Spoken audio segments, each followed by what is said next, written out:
आमर इतिहास गौरवमय, आमर संस्कृति अतुलनीय। जितेबले भी ओडिया अस्मिता उपरे कुठारघात होइछि सेतेबले ये जातिर नुआ जागरण आसीछि। ओडिया जाति संग्राम करी निज अस्मितार पुनर्प्रतिष्ठा करि पारिछि। आज आम पई आह्वान और जागरणर दिन। ओडिया जाति आज नुआ इतिहास लिखिबा आरंभ करिछि। ओडिया अस्मिता और स्वाभिमान सहित विकासर शिखर छुईबाकू शपथ नेइछि। एही नुआ यात्रारे आमको जो दायित्व मिली आमे ताकू काय मन और वाक्य पालन करिवु। मु माटीर मनीष, ये माटी मोर माँ, मो खांटी ओडिया। मो माटीर स्वार्थ पाई मु लड़े करवा जानिछि। मो माटीर पुओ झीओंक पाई काम करवा जानिछि। मु बड़ बड़ स्वप्न देखैबारे विश्वास करे नाही, किंतु जहा प्रतिश्रुति देवी ताकू निश्चय पालन करिबी।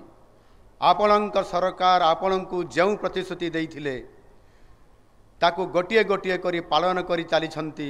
आमर प्रतिश्रुति पथर रे अंका होइथिबा चित्र परी।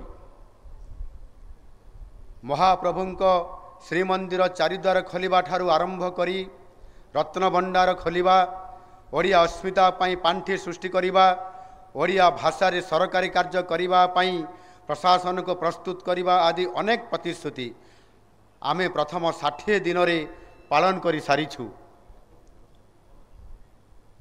आमर कृषक भाई भौणी मानकर आर्थिक उन्नति और महिला मानकर सामग्रिक विकास आमर मुख्य संकल्प। शासनर 100 दिन मध्यरे से 2टी प्रतिश्रुति पूरण करिबा पाई आम सरकार निष्पत्ति नैछंती। बजेट रे एथिपाई विधिबद्ध भावे अर्थ बराद करा जाइछि। धान क्विंटाल पिछा 3100 टंका सारा देश रे सर्वाधिक। सुभद्रा योजना रे महिला मानंकु 50,000 टंका लेखाएं देवा पाई अर्थ बराद करा जाइछि। माननीय प्रधानमंत्री नरेंद्र मोदी जी का जन्म दिवस अवसर रे सेप्टेम्बर 17 तारिख रे तांकर गरिमामय उपस्थिति रे एही योजनार शुभारंभ करा जिवा पाई कार्यक्रम रखा जाइछि। केवल कृषक महिला मानकर पाई नुहे, समाजर सबु वर्गर सामग्रिक उन्नति आमर लक्ष्य।